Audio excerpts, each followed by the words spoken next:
Kembali di Apa Kabar Indonesia Pagi, saya mau ke Pak Bambang Rukminto. Pak Bambang, apakah Anda melihat metode verifikasi yang dilakukan oleh Barreskrim ini sudah memenuhi standar independensi dan kehati-hatian? Ataukah perlu lebih transparansi lagi agar publik tidak mempertanyakan objektivitasnya begitu?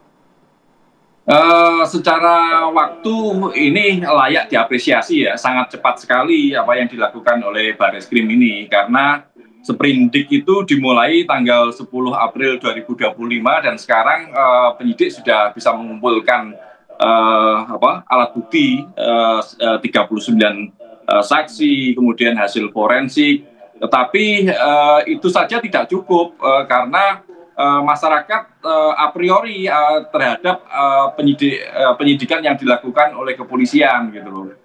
Karena seringkali penyidik kepolisian ini masih mendengarkan dari satu pihak gitu loh. SP3 itu harus melalui mekanisme gelar perkara lebih dulu gitu, dan itu harus dilaporkan kepada kejaksaan. Apakah mekanisme itu sudah dilakukan oleh penyidik Barreskrim atau belum? Ini akan juga menjadi pertanyaan gitu. Kembali lagi terkait dengan masalah diksi identik dan otentik tadi gitu. Identik itu kan persamaannya dengan sama ya, dengan sinonim dengan kata sama, sementara otentik itu adalah asli gitu. Ini yang menjadi problem yang masih dipertanyakan oleh para pelapor, karena tadi sudah saya sampaikan bahwa sama itu tidak sama dengan asli gitu. Kalau sama orang bisa membuat dengan teknologi informasi sekarang, desain grafis yang sangat luar biasa saat ini, sama itu bisa dibuat, tetapi kalau asli itu hanya satu seperti itu yang menjadi permasalahan. Maka itulah yang harus diuji. Selama proses penyidikan ini tidak sesuai dengan aturan, dengan KUHP, Kitab Undang-Undang Hukum Acara Pidana, ini akan menjadi problem.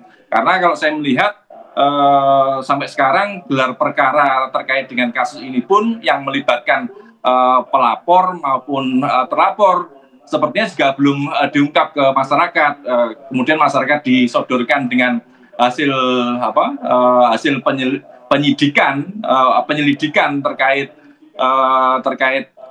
identifikasi ijazah, kemudian tidak menutup kemungkinan ini diterbitkan SP3. Ini yang menjadi problem ke depan gitu loh. Karena lagi-lagi masyarakat sudah a priori terhadap kinerja kepolisian yang selama ini tidak memenuhi harapan masyarakat seperti itu. Oke, Mas Arya, selain masalah legalitas, sebenarnya apa yang membuat ini menjadi begitu panjang begitu? Karena posisi Jokowi sendiri sebagai mantan presiden. Jadi nggak perlu terlalu jauh dengan ijazah. Jokowi bertemu dengan siapa atau menemui siapa saja sudah menjadi berita, dan jika tokohnya jarang ditemui Jokowi itu berarti akan menjadi berita bombastis. Nah, jadi posisi Jokowi sendiri sebagai mantan orang terkuat, dan bisa jadi sekarang masih mempunyai jangkar politik cukup kuat ya, apalagi ada putranya yang menjadi wakil presiden. Nah, ini yang kemudian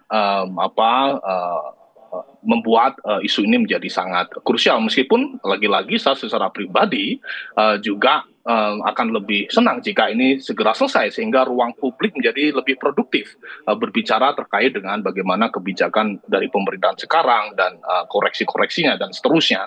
Nah, tapi itu satu hal. Nah, tapi yang menjadi penting adalah membaca bagaimana isu ini akan bergulir dan implikasi politiknya dalam perspektif saya ya di politik. Nah, bagi Jokowi ini penting, meskipun ini adalah serangan bagi kredibilitas dia sebagai seorang individu ya, karena sudah tidak menjabat. Tapi isu ini penting karena ini akan menunjukkan siapa yang benar, karena ijazah ini bahkan sudah berputar 20 tahun yang lalu ketika Jokowi menjadi capres 2014. Dan sepanjang saya tahu ada putusan juga dan kemudian isu ini berputar. Nah, saya tidak tahu apakah follow up Jokowi dengan melaporkan ini dilakukan karena memang menunggu masa administrasinya, yaitu jabatannya presiden, pejabat presiden sudah selesai, kemudian dia menjadi warga sipil dan mempunyai cukup waktu untuk mengurusi hal dalam tanda petik ya remeh-temeh seperti ini, atau memang ini bagian dari strategi merawat komunikasi publik antara Jokowi dengan basis masanya. Karena lagi-lagi Jokowi adalah individu politik, dalam bahasa ilmu politik ya political animals yang mempunyai kehendak politik ya untuk terus berputar, dan Jokowi juga beberapa kali statement bahwa dia akan tetap di politik, dan survivalitas Jokowi sebagai tokoh politik tidak ditentukan oleh jabatan politik yang dia pegang, karena dia tidak pernah menjadi pengurus partai, apalagi setelah dipecat PDIP ya, sekarang dalam tanda petik menjadi Ronin gitu ya, karena tidak ada jangkar politik formal yang dia pegang, meskipun ada sepengetahuan saya dia menjadi penasehat atau jabatan konsultatif di pemerintahan Prabowo ya di beberapa badan, tetapi jangkar politiknya itu tidak ada. Nah, Jokowi mempunyai kepentingan penting untuk merawat opini publik terhadap dirinya, karena kekuatan politik Jokowi dibangun oleh dukungan publik ya sejak dia menjadi wali kota, dan itu menjadi salah satu kartu penting Jokowi dalam bermanuver, karena dukungan publik menjadi backbone bagi Jokowi yang tidak mempunyai jabatan politik. Nah, itu yang kemudian saya membaca kenapa meskipun ruang publik saya menganggap tidak produktif dengan isu ini, tetapi Jokowi dalam konteks politik akan merawat ini, dan bisa jadi dia akan memposisikan dirinya sebagai korban. Meskipun lagi-lagi menyudahi isu ini menjadi hal yang kita tunggu ya, sehingga ruang publik menjadi lebih produktif. Baik, kita ke Pak Arief. Pak Arief, kalau misalnya kita boleh bertanya begitu, apa rekomendasi dari Kompolnas supaya lagi-lagi kalau kita lihat publik ini masih terbagi dua begitu, apa rekomendasinya untuk menjalani supaya kasusnya lagi-lagi supaya fokus kita nih terfokus pada apa yang ada sekarang begitu, energi kita bisa beralih ke hal-hal yang lebih substansif gitu ya. Gimana Pak? Ya, jadi terima kasih ya, sekali lagi terima kasih. Jadi yang pertama tadi kan disebutkan diperlukan gelar perkara. Nah, kembali kami tadi mengatakan langkah yang dilakukan oleh Direktorat Tindak Pidana Umum Barreskrim ini sudah cukup panjang. Ini tahap penyelidikan.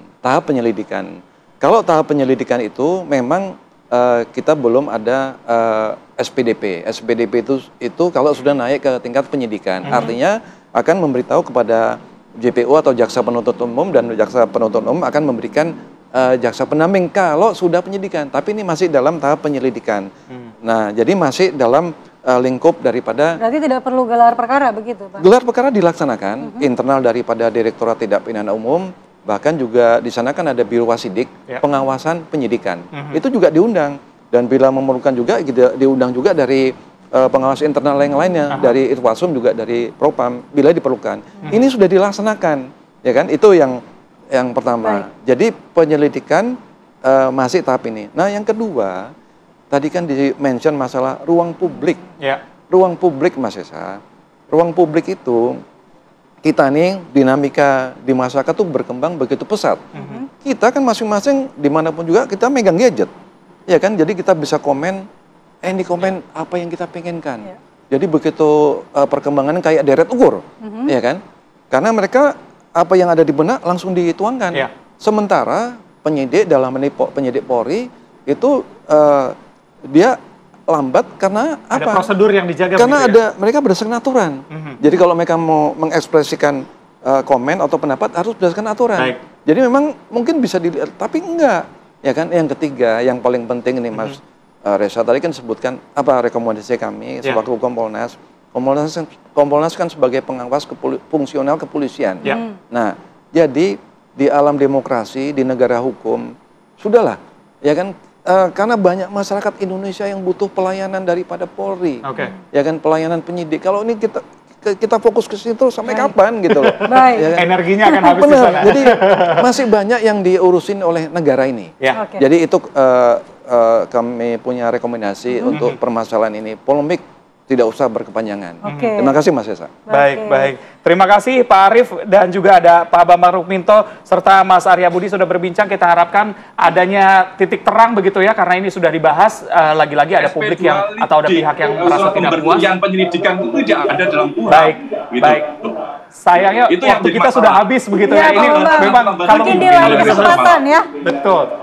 Pak Bambang, kalau dibahas terus ini sampai 2029 mungkin nggak akan selesai begitu ya. Ini sangat Terima kasih, kita akan tunggu. SP2 lidik itu tidak ada dalam KUHP dan ini mencederai mekanisme peradilan kita seperti itu. Jadi yang ada dalam KUHP itu adalah SP3 gitu loh. Surat pemberhentian penyelidikan itu tidak ada dalam mekanisme hukum kita gitu. Dan makanya masyarakat a priori pada kinerja kepolisian karena kepolisian bisa menghentikan perkara dalam tahap penyelidikan gitu loh. Jadi suka-suka kepolisian itu yang menjadi masalah ke depan dan terus akan dipertanyakan masyarakat terkait dengan kewenangan kepolisian menghentikan penyelidikan seperti itu. Dan dalam KUHP tidak ada, yang ada surat edaran dari Kapolri 7 tahun 2018. Ini menyalahi, makanya ke depan revisi KUHP ini harus mengatur terkait SP2 LID ini, surat pemberhentian penyelidikan ini, karena tidak ada dalam KUHP dan ini mencederai banget seperti itu. Baik, terima kasih Pak Bambang, kita tangkap poinnya dan sayang sekali durasi kita sudah habis. Terima kasih kepada para narasumber yang sudah hadir di studio.